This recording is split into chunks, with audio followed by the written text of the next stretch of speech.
guys, it's Katie from Without a Crystal Ball. Hope you guys are having a great Monday. We are going to jump into a topic that's going to be a little bit more challenging, but we're going to get there, okay? So 5 years ago, can you believe it's been 5 years, In Touch published a career-changing, sort of earth-shattering police report related to Josh Duggar and his family from an incident that had happened in 2003 and 2004 while he was still in high school. A report had been filed by someone from Harpo Studios when Oprah was tipped off by someone about some allegations and secrets that the Duggars were hiding. In a bombshell of a report, In Touch detailed the report of Josh and what he did to 4 of his sisters. Around that same time, within only a few weeks, there was a humongous leak, and that leak was from the internet. Ashley Madison, a website known for hooking up married people for rendezvous, leaked names of individuals that had accounts on that site. Some of the names on the site weren't super surprising, but one name, Josh Duggar, took people by storm. Why? Well, because Josh was married at the time and still is. I think his wife was pregnant with baby number 4. And he was working as a lobbyist sort of on the campaign trail for family values and helping people by promoting these, or helping candidates by promoting these various family values. And it was exactly polar opposite of what he was preaching to people about a united family. He had avidly spoken out about the behaviors in which he was engaged in. And then came a couple people that came out of the woodwork and said, hey, yeah, I hooked up with him from that site. But it wasn't just people that said they hooked up with him. There was a woman from Philadelphia that claimed that she had met him while she was working as a dancer, and he had paid her. And after a very rough night, she filed a lawsuit. So, Danica Dillion was her name. Her actual real name is Ashley Johnston, and she was working as a dancer. Back in 2015, she sued Josh Duggar and claimed that he had gotten very physical with her and that he had left injuries to her neck due to him cutting off her airway during a night of very rough hokey pokey. In her original complaint, she said that she had met him while she was dancing at a club in Philadelphia. She admits that she was doing traveling dancing at the time, and she was also working in adult videos. After he had paid her for, she says, $600 in dancing on his lap, he asked her to meet up with him. And she claimed back then she went to meet up with him, and that's when things got scary. Now, after she filed the lawsuit, he countered and said that he had never met her and said that he didn't even know who she was. She filed back and said that she had proof of photos she had with him and people from the club that could verify and substantiate the fact that he was in fact there. Eventually, the two parties met with mediators to come to a settlement. And in February of 2016, she dropped her lawsuit, and Josh and his attorneys wanted her to deny everything happened. Shortly after she dropped her lawsuit, she had posted on Twitter that just because she dropped it didn't mean that she had lied. It's been alleged or rumored for a very long time that they had agreed to a settlement and that she signed a non-disclosure as a part of that settlement. There was lots of rumors around that time that she was seen driving a very expensive car shortly after all of this happened. Josh, for his part, denied everything, but she stood her ground and said it wasn't untrue. Well, 5 years later, Ashley Johnston spoke to The Sun, and she's not backing down from those claims. In fact, The Sun tracked her down, and she is now working at Walmart while also going to school.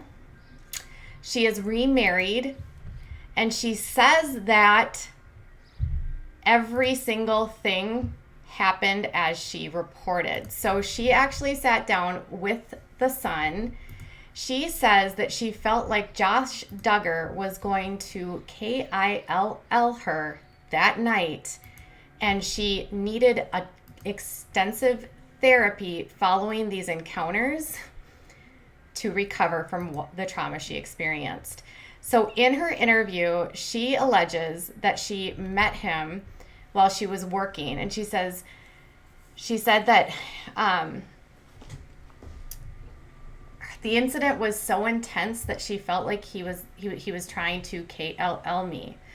She also said that at the time, I had met a guy at a club that looked like your average, everyday, normal person. And with being in the adult industry, it comes with getting paid extra to do extra when you travel. It's not just me. There's hundreds, thousands of other performers that do it too. She said, I was under the influence, and I think I had been drinking. I have never done any sort of illicit substances in my life. She said, I had been dancing, and then initially he came up to me and said, hey, do you want to hang out after? And I was like, no, because I had friends in town. And he just kept on, and he was so persistent, and he hung around until I was done.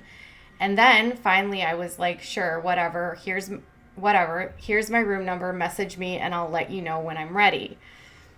She said he came up, and it started off normal, but then it just got super aggressive. She said my airflow was restricted, and I was doing things that were super uncomfortable to me, and I said no multiple times. She said when she was asked about why she didn't report things, or why, given the fact that she's basically accusing him of the R word, why didn't she go to police? And she said, in these situations, when you know that you're doing something wrong on your end, because she was working as giving partying gifts for cash to men, she said, your first instinct isn't to call the police or call 911 and say that you were just assaulted. She said, even though that person that they were doing was wrong on multiple levels as well. So it was her work as a paid escort that she says prevented her from calling it, because she was afraid that the police wouldn't take her seriously, because essentially what she was doing was not legal, and why would they care if he did anything to her? I feel so bad for her. She said, so fast forward, like all it ends, and the money got thrown on my hotel dresser, and he walks out. And she says, and then of course I counted the money, and it was short, and I was super frustrated. I was like, this guy tried to kill me, and he didn't even pay me. So she claims that he paid her $1,500, but that wasn't the price that they had apparently agreed to at the time. And then he obviously denied everything. He said that he didn't even meet her. She cannot talk about the incident in any sort of detail because of this undisclosed agreement, like a non-disclosure agreement that the two sides made. She said that they did ask her to put out a statement that she lied about the encounter, but she said that she refused. And that she would not put out any sort of testament at all that she lied. And it was not long after that she saw him again at another dancing gig that she had. She said that people actually couldn't believe that she would agree to meet with him again after what she described as such a awful event the night that happened with him the first time. But she says that it was issues and things that happened to her as a child that didn't have her having boundaries. And so to her, this was sort of normal. So she said it was hard for her to say no. And she said that when she saw him again, he was a completely different person, very apologetic. And he said he was sorry. He said, I've seen your videos, and I've seen how you've been treated in your videos. And I just assumed that I could do that to you, and that, in some of your videos you've said no and they kept going. She said that she says he was super apologetic, and this kind of goes into the past that I've gone through, as it's hard for me to say no. So I was like, sure, I don't care. Just no is no this time. It can't happen again. And it didn't. Things were completely different. And that was kind of the end of it. She said that she tried to forget about it, and put it all behind her. But she said it was really, really hard because after everything happened, she says that a fan of the show got in touch with her telling her that she was super famous now and that she should go Google herself.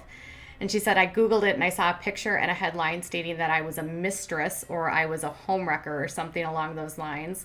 She said, I pulled my car over and I just started crying because I saw the picture of my face, the person that I had no clue who they were when this had happened to me, and I just started to cry. She said, it was this trauma that had brought me up, that it just brought me up again, and I wanted nothing to do with it. So she said that over the years at that time she became overwhelmed with requests for interviews, but she didn't like any of the attention, and she couldn't even go to the supermarket with her kids without people recognizing her. She said that she got a really mixed reaction from people. She said that it was 50-50. I got the really super Bible thumping people of the world that were very nasty to me and very doubtful and very negative. But then you have the women's rights activists and people that are like, I'm so proud of you. I'm glad you're free speaking out against this. And then she says, but then once everything got dropped, I was criticized and very much attacked after that point because people were like, she definitely was lying. How dare she? How dare she shame other women? This is the reason why women are never believed or understood when these things happen. And she said, but I've been a victim before since I've been 8 years old, so it was hard. So she still says this happened. She says that she just dropped it and they settled, and she was told to say it. She lied, but she wouldn't. And she says, then we start getting backlash of everyone calling her a liar. And she says, they asked her, how do you feel about him now? And she says, the whole situation is terrible. He has a family. I have a family. She says, he has done terrible things to other people that happened before my incident. He knows what he's done, and he has to live with his demons. She said, my biggest thing is his wife has stood by his side, and I don't think it's because she wanted to. I think it's because she thought that she didn't have a choice in the matter. I have 4 kids now of my own, and I don't even know how many they have at this point. I know they had quite a bit when this happened, but I would have a hard time raising 4 kids by myself. She said, I can only imagine the humiliation that she went through and the trauma that she had to deal with over just the whole family in general, scandal after scandal after scandal. She's the one that I feel for the most of this entire situation. So obviously, a lot of people have said, why does Anna stay? And she's saying, well, I don't think she has an option. She has to stay. And then she also said that even though